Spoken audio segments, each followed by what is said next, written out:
ergaan irra dabarsu keessatti dhugaa irratti waan tokko tokko jechuu barbaada. Tanaan dura waa'ee dhugaadhaa qooda gadaa keessatti dhugaan qabdu iddoo gadaan dhugaadhaa kennitu hangam akka cimaa ta'e dhugaani waaqni dhugaadha jettee gadaan tulama akka lallabde dhugaa waaqa wal qixxeessanii akka laalanii yeroo tokko tokko immoo waaqumtuu kan waaqa ta'ee abbaa dhugaa ta'uudha fi wanna hundaafuu bu'uurri dhugaadha jee xamana Oromooni oga gadaadhaan bulu. Addunyaa kana gubbaarratti rakkinni uumamaa jiru wanni amma agarru miidhaan jiru buqqaasinni jiru lolli jiru waraanni jiru hunduu dhugaa fudhatuu dhabuu fi dhugaadhaan buluurraa dhabuudha ilma namaa kana mudataa jira. Addunyaa kana gubbaarratti kan wal falmaa oolu kan wal mormaa oolu dhugaadhaaf dhara. Haga ammaatti tagalaalaa jirutti dharri tun addunyaa kana gubbaarratti babal'attee dhugaa mo'achaa dhugaa rakkisaa akka dhuftetti argaa jirra. Garuu ilmi namaa hanguma karaa dharaa deemuun hanguma dhugaarraa fagaatuun rakkoo adda addaa keessa galaa dhufe malee dhugaarraa jallatuun ilma namaa akka isa fayyadin wanni amma qabatamaan lafarratti argaa jiru nu agarsiisa. Egaa Oromoo biratti dhugaa waa hundaa'u olii jeet Oromoo fudhata. Wanni dhugaa caalu hin jiru Oromoo biratti biyyi dhugaadhaa gadi namni guddaa jedhamu dhugaadhaa gadi kaayyoon nu qabnu kan fedhillee ta'e dhugaadhaa gadi wanni hunduu wanni dhugaa caalu lafa kanarratti akka ilaalcha gadaatti hin jiru. Wanni biyyi dhugaadhaa gadi jedhanii fi biyyi dhugaadhaan hin jiraanne biyyan taatu. Kaayyoon dhugaan keessa hin jirre faayidaan qabu. Namni karaa dhugaan deemne gafeessa hoggaa guddaa ta'e gafeessa hojjabaa ta'e gatiin qabu. Kanaafuu dhugaa karaa dhugaa deemuunii fi karaa dhugaa filatuun ilma namaatiif barbaachisaadha. Rakkinni nu mudatu kun hunduu karaa dhugaa deemuu dhabuurraa dhufee burqeechaadha.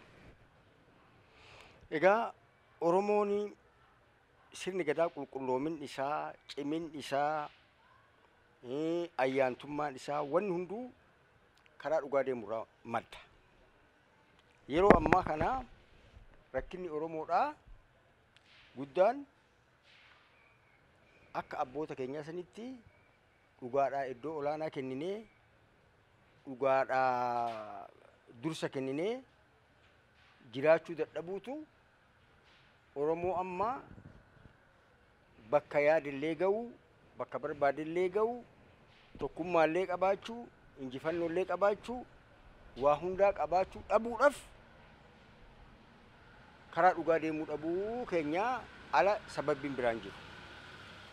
Namni hanga karaa dhugaa deemeen fayyadamaa hanga karaa dhugaa deemeen milkaa'aa karaan sobaa karaan dharaa yeroodhaa nama fayyadullee yoo fakkaate duubni isaa miidhaa qabaa jechuudha. Kanaaf Oromoon karaan dhaqa sobaan gala nama dhibaa jedhee mammaake. Yeroo ammaa kana olaantummaa Oromoon dhugaadhaa kennu san dhiifnetti nuyi wanna biraatii olaantummaa kennaa dhufnee jira. Dur jaarsi Oromoo hoggaa jaarsummaa taa'ee dubbatu wanni inni olaantummaa kennuuf dhugaa qofa. Wanna biraa dhugaadhaa achi wanni inni olaantummaa kenneef hin jiru. Yeroo ammaa manguddoon Oromoodhaa araarri kan dhabameef waliigalteen kan dhabameef namni dhugaa dubbatuu fi namni dhugaa barbaadu waan dhabameef. Araara jaarsummaa Oromoo gubbaarratti Oromoon dura waa hunda dura dhugaaf olaantummaa kennaa dhugaa barbaada. Nama hoggaa walitti fidee yaanni isaa kan duraa eenyutu dhugaa qabaa eenyutu dhugaa hin qabne waldhabbii uumameef itti gaafatamaa fi namni balleessaa qabu eenyu jedhee addaan baasu walitti xiyyeeffatee hojjeta. Dhugaa baasu malee Oromoon araarri hin jiru. abbaa dhugaatii dhugaa kenneet sambooda araarri argama. Oromoon waliif dhiisa malee dhugaan dhiisu kan jedhaniif kanaaf rakkinni amma nu mudate jaarsi Oromoodhaa dhugaa jaarsummaa taa'u dhugaa caalaa namoota walitti araarsu saniif namoota gugurdaadha. Hoogganaa dhaabati, hoogganaa biyyaati jedhee ilaalu sanii fi dhugaa caalaa olaantummaa kenna yeroo ammaa jaarsi Oromoodha. Kanarraa kan ka'e abbaa balleechaa qabu san ati maal balleechite abalu maal si godhe jedhee dhugaa addaan gingilchee namoota araarsu saniini situ balleechaa qaba jedhee balleechaa muruu sodaata. Maaliifi dhugaa caalaa namoota araarsu san guddaa godhee waan laaluuf isaaniif dursa waan kennuuf nama saniin yakkamaadha jedhee itti murteessuudhaaf humna hin qabu, hamilee hin qabu, murannoo hin qabu, iddoon inni dhugaadhaa qabu immoo laafaa ta'uu isirraa kan ka'e abbaa fe'e irrattuu dhugaa murteessuu kan dhara hojjete dhara irratti murteessuu kan dhugaa qabu dhugaa kennuun dadhabechaadha yeroo ammaa kanatti Oromoon jaarsa Oromoodha. Kanaaf akka araara saba biraa walitti fidee raawwatee Oromoota walitti fidee araaramuu wayyaa wadhabuun keessan barbaachisaa miti. Kana diinni illee isin hin dhagayinii Oromoon illee isin hin dhagayinii harka wal fuudhadhaa araaramaa jedha maleedha. Eenyutu waldhabbii amma uumame kanaaf sababbiin eenyutu sababbii ta'ee eenyutu waldhabbii kana uume jedhee na garee lachuu gaafate dharaaf dhugaa addaan baasee dura oduu araariin dhufini garee dhara qabu saniin situ dhara qaba jedhee itti murteessee abbaa dhugaa qabuun immoo situ dhugaa qaba jedhee too'i isaafis dhugaa murteessuu danda'u qaba jechaadha jaarsummaa Oromoo keessatti dhugaa araarsan. Amma yeroo hundaa hoggaa dhageenyu Oromoon hoggaa araaraa ka'u wanni amma dhaabboleen Oromootillee namoonni Oromoo gurguddaan illee araarri bu'uu dadhabee fi jaarsoliin Oromoodhaa kan araarsitu suni dhugaa addaan baaftee gingilchitee abbaa dhugaa qabu dhugaa qabdeettee abbaa dhara qabuun immoo dhara qabdeettee dhara itti murteessuu dadhabuu siiti. Kanaaf